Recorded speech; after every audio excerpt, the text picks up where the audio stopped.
All right, good Wednesday morning. We're halfway through the work week and temperatures are pretty warm right now, and we have a mostly clear sky. We have a couple of clouds overhead and some of the haze is now gone. So we're setting up a hot day ahead, less cloud cover, more sunshine, forecasting highs probably right around 98 degrees later today. Guys, if you have any questions, comment down below.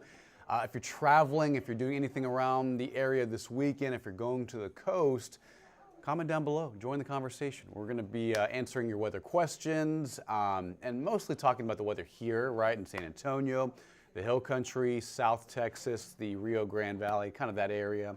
And if you have any questions, comment down below. No need to be shy, and we'll be talking all things weather for the next 15 minutes or so.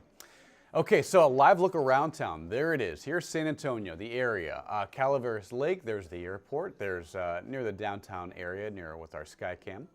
Morgan's Wonderland Camp with our, that's like in North San Antonio, right? Like northern San Antonio, North Bexar County.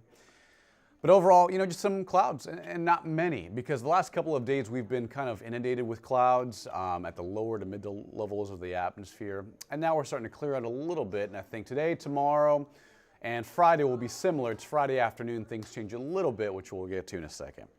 All right, 84 degrees feels like 88 degrees because of the high humidity. If you look at that dew point, it's 70. Now, whenever it's above 70 or at 70, it's just indicating very, very humid, moist, heavy tropical air. And that will add to the air temperature's heat index. So there's the air temperature and there's the heat index, which is just another word for the feels like temperature. Reason being when we have that is because humidity. We're near the Gulf, we're near moisture, we're near humidity, and when that number is high, it makes the air temperature feel hotter because of what it does to our bodies. With more humidity, more moisture in the air, you can't sweat as efficiently. You still obviously sweat because it's so hot outside. But with more humidity in the air, your body struggles to sweat, and sweating is a way for your body to cool off. So that's why it feels hotter than the actual air temperature, because of how much moisture and humidity is just present. So right now 84 probably feels like 86 to maybe 87 on the heat index. But you really feel it into the afternoon hours when air temperatures are like at 96, 97, 98. The heat index or the feels like temperature will be probably closer to like 101 to 103. So main takeaway, it's summertime. It's late July, so limited time outdoors. If you have any friends or family that are outdoors or working outdoors, check up on them. Make sure they're hydrated, because you know, any time after 30 minutes in this heat can be overwhelming. It can be exhausting. One thing that helps is somewhat of a breeze, not much. These are the occasional wind gusts. So the sustained winds are probably like at 5 to 10 miles an hour, with wind gusts between 13 and 20 across San Antonio and the Hill Country. And notice it's clear in our area, a couple of clouds. It's more cloudy out near Real and Edwards County, Rock Springs, north of Del Rio. You can see a couple of light showers now weakening on approach to Sonora and the I-10 corridor and towards Mason and Brady in central Texas. Here's today's forecast in San Antonio, 98. There will be several areas in southern San Antonio, and like south of Highway 90, that probably hit like 100 to 101 today. Probably like Pearsall, Cotulla, down I-35 towards Laredo, likely like 103, maybe 104 in some areas south of San Antonio. So it's gonna be a hot day, 98 degrees in the city. Here is the culprit, the reason to blame the heat. It's because of high pressure. And what this is gonna do for the next couple of days is really just move over the Central Plains slowly and strengthen through early next week. So this heat, it's not going anywhere. By Friday, Saturday, and Sunday, we'll see a small dip in our air temperatures, and that'll be because of some cloud cover and maybe, just maybe, some rainfall associated with a weak tropical system. Now, this system, right now, it's off the coast of Florida. It's basically the same system that moved into the Gulf and eventually into Louisiana last week. It basically made a 360 around that huge ridge of high pressure across Tennessee and Kentucky. It moved around it, and then now it's back to exactly where it was this time last week.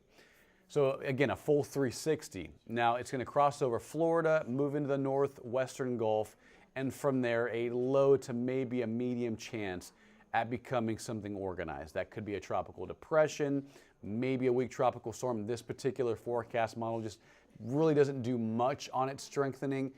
it'll be probably fighting a lot of atmospheric factors that may inhibit its development. With that being said, still a low chance of being a tropical depression. We'll see if that happens. Regardless of formation by Friday afternoon, this increases our cloud cover a little bit. This may throw in a couple of isolated showers Friday evening and Saturday and Sunday. I think, again, the coverage of rain will be mostly isolated. In the San Antonio area near Austin, Del Rio, mostly spotty. And if anything, the rain comes together more across the coast. So between the Valley, Brownsville, towards Corpus Christi, and towards Houston and Galveston, some of the models painting out, anywhere from a tenth to a quarter to maybe a half an inch of rain.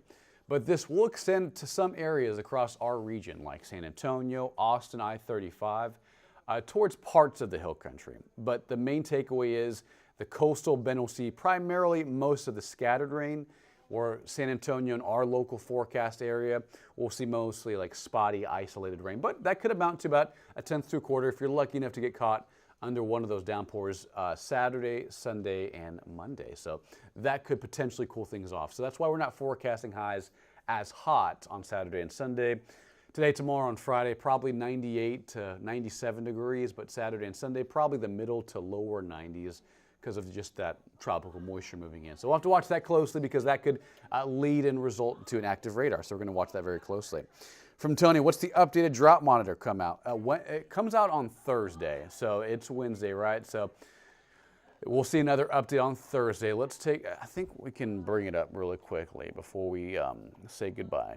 We'll be on live again on KENS 5 News at noon, so in about an hour.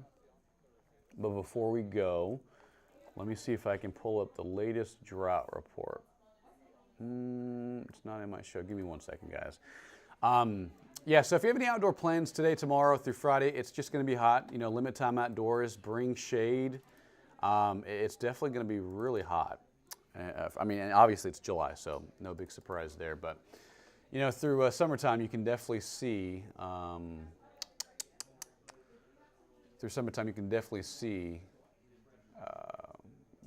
summer-like conditions like this. Okay, so I found the drought. Give me 1 second, guys. Let's see.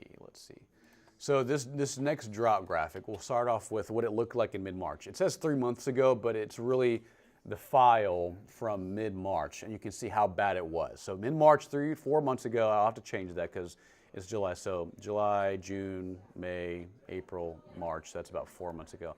I'll just put mid-March for this because this was not 3 months ago. This was about 4 months ago, mid-March. All right.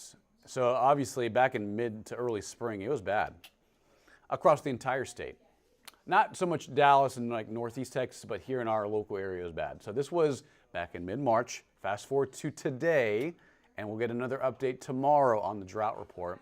It's improved significantly. You can see the hill country, Kerr County, most of the hill country outside of drought. They're in that yellow contour, which is indicating like just drier than average conditions, but that's technically not drought. You pick up on drought in those tan to darker shades of orange, and then obviously the red and maroon colors indicating extreme to exceptional drought, which, by the way, there's still exceptional drought in Medina County over Hondo, but it's getting better. And, it's still pretty bad, obviously, in San Antonio, extreme to severe levels of drought, but it's moving in the right direction. And hopefully we can get some rain out of some of these coastal showers because that could definitely help the situation. And just an update, we'll get one more update on that drought report coming up on Thursday, which is tomorrow. All right, so here is the 14-day forecast. That is from last night. Here's this morning's right here. Today, 98, tomorrow, 99, 97 Friday, a little cooler this weekend with a little bit more cloud cover and some coastal rain. There will be some isolated downpours that move towards San Antonio and towards the hill country Saturday and Sunday. Should be mostly isolated though. Monday and Tuesday, we start to go up back into the upper 90s, probably near 100 degrees next Tuesday, next Wednesday, and next Thursday. Smaller chance for rain as we begin August, but otherwise it's the summer heat that takes over. Tony, you're very welcome. Absolutely. If you have any more questions, feel free to comment down below and ask away. If not, message me on social media. If you have any more questions, I'll be here the rest of the day, but we'll be going live on KENS 5 News at noon in about 1 hour. Otherwise, it's summer heat with a couple of chances for rain Friday, Saturday, and Sunday.